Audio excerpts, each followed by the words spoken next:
헐벗을 때에 입을 것을 주었고 병들어 있을 때에 돌보아 주었고 감옥에 갇혀 있을 때에 찾아 주었다 할 것이다. 그때에 의인들은 그에게 대답하기를 주님 우리가 언제 주님께서 줄이신 것을 보고 잡수실 것을 드리고 목마르신 것을 보고 마실 것을 드리고 나그네 되신 것을 보고 용접하고 헐벗으신 것을 보고 입을 것을 드리고 언제 병드시거나 감옥에 갇히신 것을 보고 찾아갔습니까? 하고 말할 것이다. 임금이 그들에게 말하기를 내가 진정으로 너희에게 말한다. 너희가 여기 내 형제 자매 가운데 지극히 보잘것없는 사람 하나에게 한 것이 곧 내게 한 것이다 할 것이다. 아멘. 할렐루야. 오늘 본문의 제목은 하나님의 판단입니다. 이사야 선지자는 나는 너희와 길이 다르다. 하늘과 땅이 다른 것처럼 하나님의 생각은 하늘과 같지만 사람의 생각은 땅에서 벗어날 수 없습니다. 하나님의 판단은 사람의 생각과 차이가 날 수밖에 없을 것입니다. 우리는 중심을 보지 못하고 그리고 사람의 내면을 보지 못합니다. 단지 겉모습만 보고 그리고 사람들에게 보이는 모습만 의식하면서 살아갑니다. 세상은 욕심대로 살아가는 것이 아니라 소망을 이루며 살아가는 것이고 서로 나누며 살아가는 것입니다. 내 욕심만을 위하여 살아가는 것이 아니라 소망을 두고 소망을 이루기 위해 살아가는 것이며 그리고 살아가는 동안 나에게 주신 것을 감사하며 나누며 살아가는 것, 이것이 진정한 인생의 의미일 것입니다. 절대로 세상은 혼자 살아갈 수 없습니다. 인간을 가리켜 사회적 동물이라고 이야기하고 이런 사회성이 결여될 때 사회적 죽음을 맞이하게 됩니다. 고립을 맞이하게 되고 사람과의 모든 관계가 끊어지면 살아있어도 살아있는 것이 아니죠. 가족이 가족으로 여겨주지 않고 친구가 친구로 여겨주지 않고 성도가 성도로 여겨주지 않고 모든 관계가 끊어진다면 목숨만 붙어 있을 뿐이지 사실은 죽은 것이나 마찬가지입니다. 사람은 관계를 이루며 살아가고 그리고 함께 나누며 더불어 살아갈 수밖에 없는 존재입니다. 내 주변에는 더불어 살아갈 수 있는 사람들이 얼마나 많은가, 함께 나눌 수 있는 사람들이 얼마나 많은가 돌아보아야 할 것입니다. 오늘 이 본문은 우리가 너무나 잘 알고 있죠. 양과 염소의 비유라고 알려져 있고 사실은 이런 성경에 양과 염소, 양은 오른쪽, 염소는 왼쪽 이런 개념 때문에 흔히 프랑스 혁명 이후에 좌파, 좌익, 자코뱅당, 무슨 당 하면서 좌우로 난립이 되고 지금도 마찬가지로 우리 사회는 좌와 우로 구분을 하고 나누는데 사람들은 우파가 좋은 것이고 좌파가 나쁜 것이다. 이런 이미지는 사실은 이 성경에 양은 오른편으로 나누고 염소는 왼편으로 나눈다라는 성경의 이미지 때문에 자연스럽게 좌파는 나쁘다, 염소와 같은 사람들이다 이런 이미지가 형성될 수 있는데 이것은 보는 사람의 관점에 따라서 예수님의 입장에서 오른편이 있고 왼편이 있다면 바라보는 사람들의 입장에서는 또 왼편과 오른편이 바뀔 수도 있고 그리고 이것은 어떤 우열의 관계일 수 있습니다. 오른쪽이 더 강한 세력을 의미합니다. 왜냐하면 오른손 자비가 대부분이고 오른손이 강하기 때문에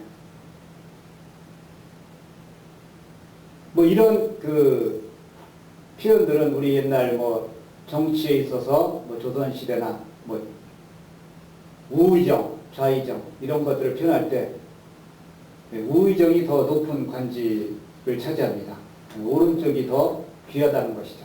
이것은 사람의 어떤 관념상 오른쪽이 강하고 그리고 오른쪽이 더 우월하다라는 이미지들을 우리가 가지고 있기 때문에 평상시에도 그렇게 사용합니다. 오늘 가르침은 신앙생활을 하면서 마지막 순간까지, 마지막 심판의 날을 누구든지 맞이하게 될 터인데, 우리가 이 땅에서 심판의 날까지 어떻게 살아가야 되는가를 우리에게 잘 가르쳐주고 있는데, 마지막 심판대 앞에 서게 될 때는 내가 행했던 종교적인 수행을 하나님께서, 주님께서 물어보시는 것이 아니라 하나님의 뜻을 널리 펼치면서 사람들을 돌보는 삶을 살았는가. 이것이 마지막 심판의 기준이 될 것이고 하나님의 판단의 근거가 될 것이다 라고 말씀합니다. 삶을 부정해서는 안 됩니다. 우리가 어떻게 사는가. 삶이 중요하다는 것이죠.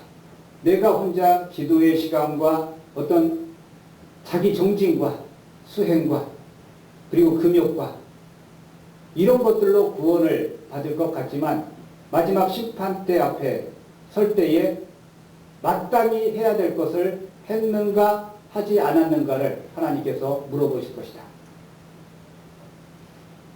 할 수 없는 것을 못하는 것 어떻게 탓할 수가 있습니까? 그러나 마땅히 해야 함에도 불구하고 하지 않은 것들 때문에 하나님의 심판에 책망을 받게 될 것이다 말씀합니다.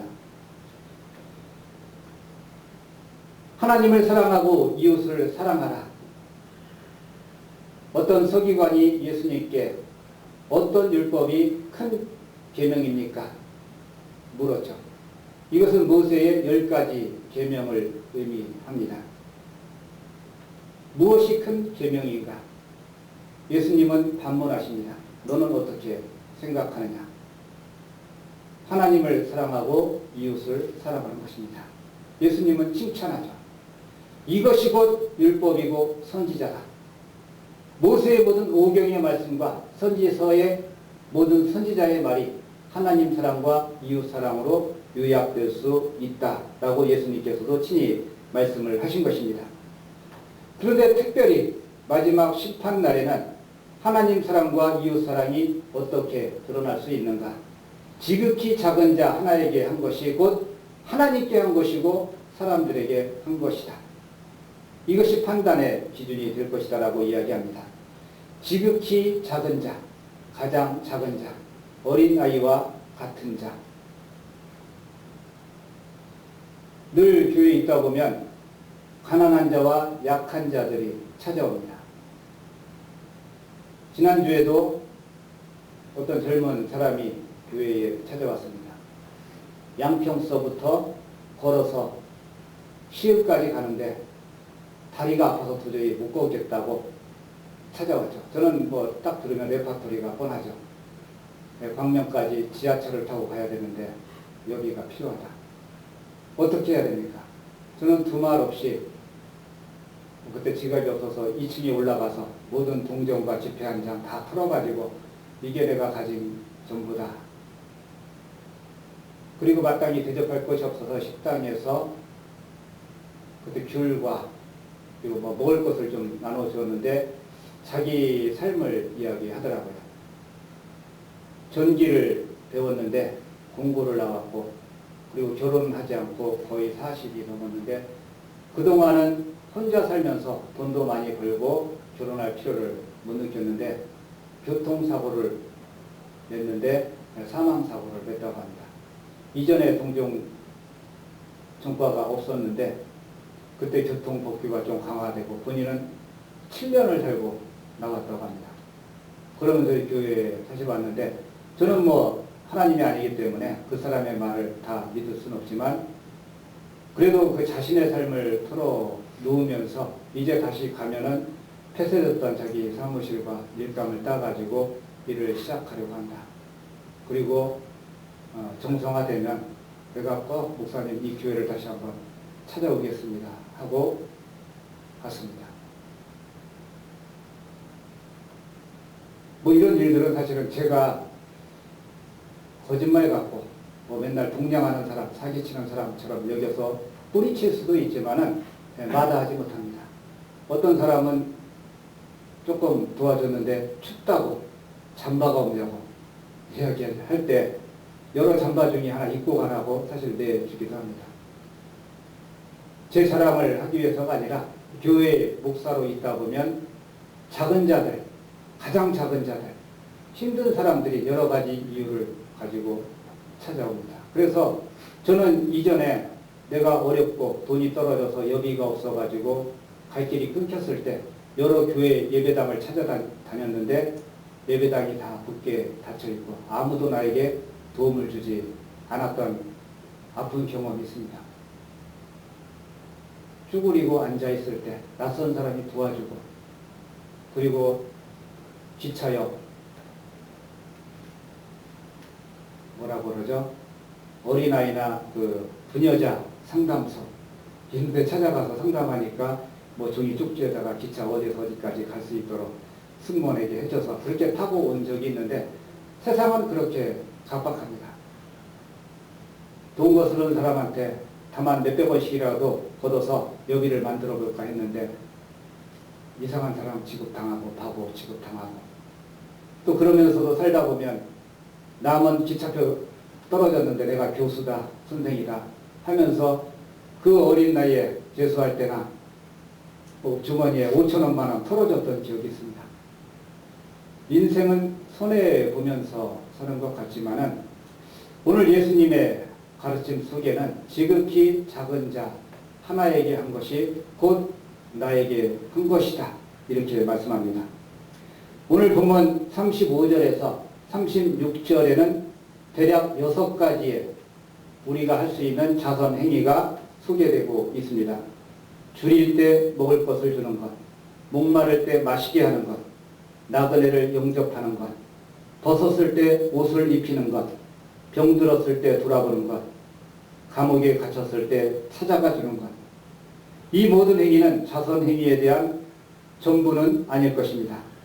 단지 예수님께서는 몇 개의 본보기를 들어서 우리를 가르치기 위해 설명해 주신 예시에 불과합니다. 그리고 오늘 본문에 보면 어느 때에 우리가 그렇게 했습니까? 어느 때에 4번에 걸쳐서 반복되어 사용되고 있습니다.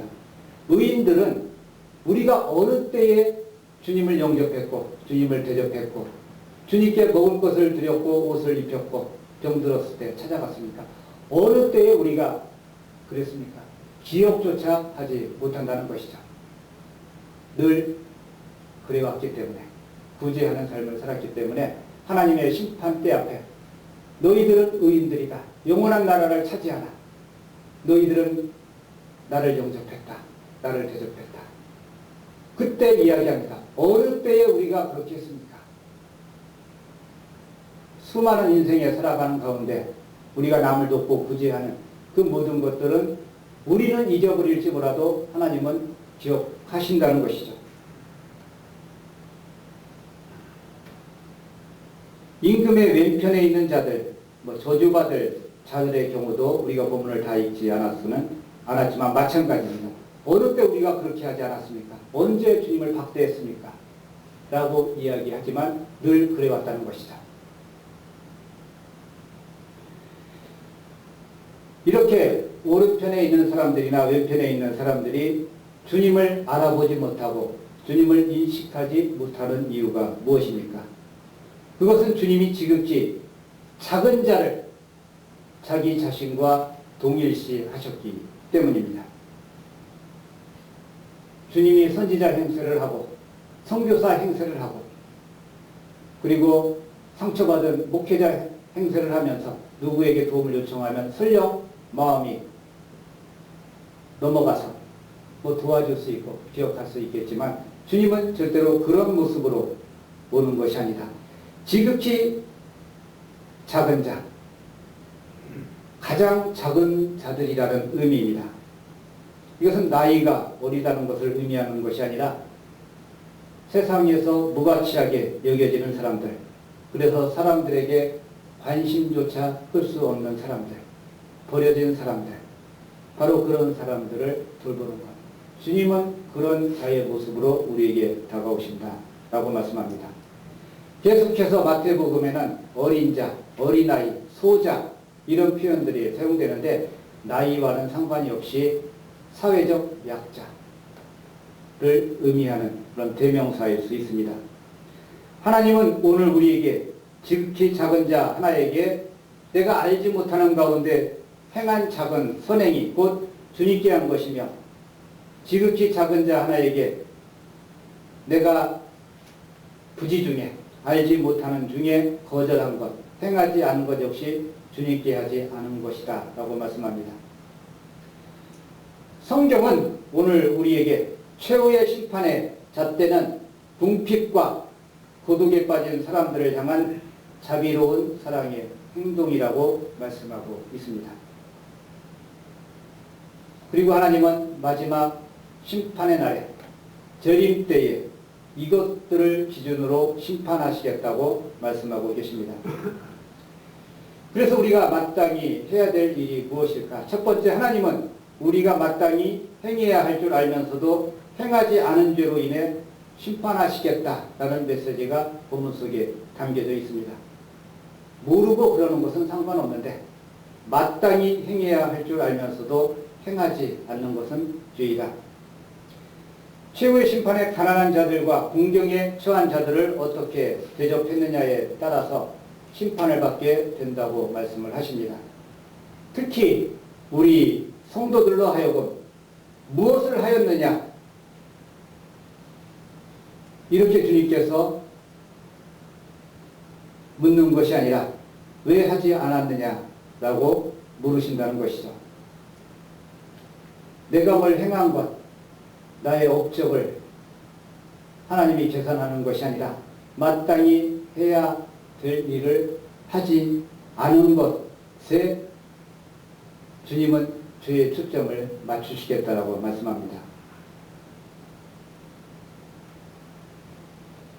히브리 사람들, 유대인들이 읽는 그 민담, 소설과 같은 그런 책에 이런 이야기가 있습니다. 어느 날 아브라함이 저녁 때 텐트 바깥에 나와서 앉아 있었습니다. 마치 소돔과 고모라로 가는 새 천사를 대접했던 것처럼 이날도 아브라함이 장막에서 나와 우두커니 앉아 있는데 멀리서 80이 넘어 보이는 고령의 노인이 터벅터벅 쩔뚝거리면서 아브라함이 있는 곳으로 다가옵니다. 피곤한 표정, 남루한 옷차림, 그리고 거지에 가까운 행색을 보게 됩니다. 그리고 무척 배가 고팠는지 먹을 것을 요청합니다. 그리고 하루 좀 쉬어가면 어떻겠냐라고 요청을 합니다. 아브라함은 하나님의 사람이기 때문에 나그네를 영접했습니다. 들어오십시오.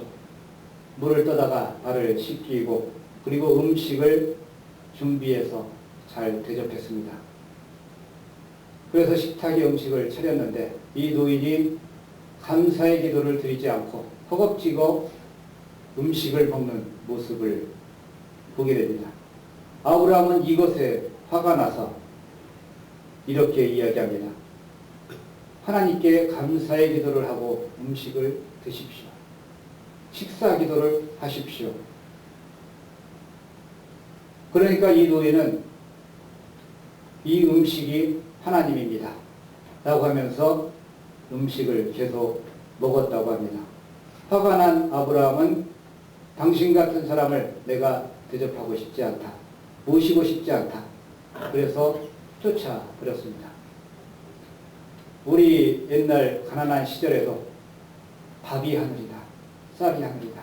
밥 한 그릇이 하늘이고 밥 한 그릇이 생명이다라는 생각을 가지고 있었습니다. 그래서 밥알 하나 떨어지는 것을 그렇게 귀하게 아깝게 여겼고 김수덕 권사님 밥 한 돌 붙어 있으면 마지막이라도 떼먹는 그 시대와 그 시절을 기억하는 사람은 압니다. 밥이 어떤 것인지. 이게 생명이고 이게 하늘이고 당장 굶주리는 사람에게 이게 하나님이죠. 내 생명이죠.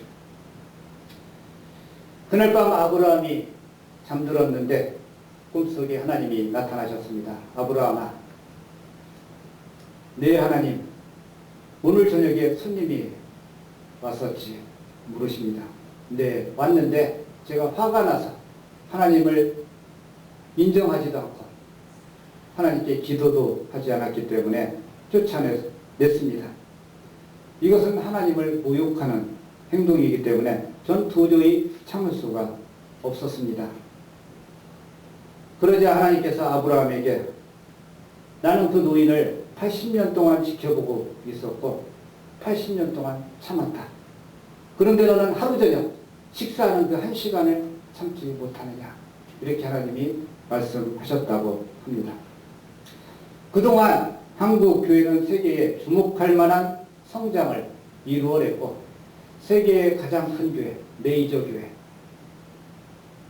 한 예배당 안에 가장 많은 성도들이 모여 예배 드릴 뿐만 아니라 신도수로 10만, 20만, 30만 어마어마한 메이저 처치들이 생겨났었고 그리고 세계에서 두 번째로 선교사를 많이 파송하는 나라가 됐고 그리고 전 세계에 대한성서공회를 통해서 거의 지구상에 있는 모든 언어로 성경이 번역되어서 보급되고 있습니다.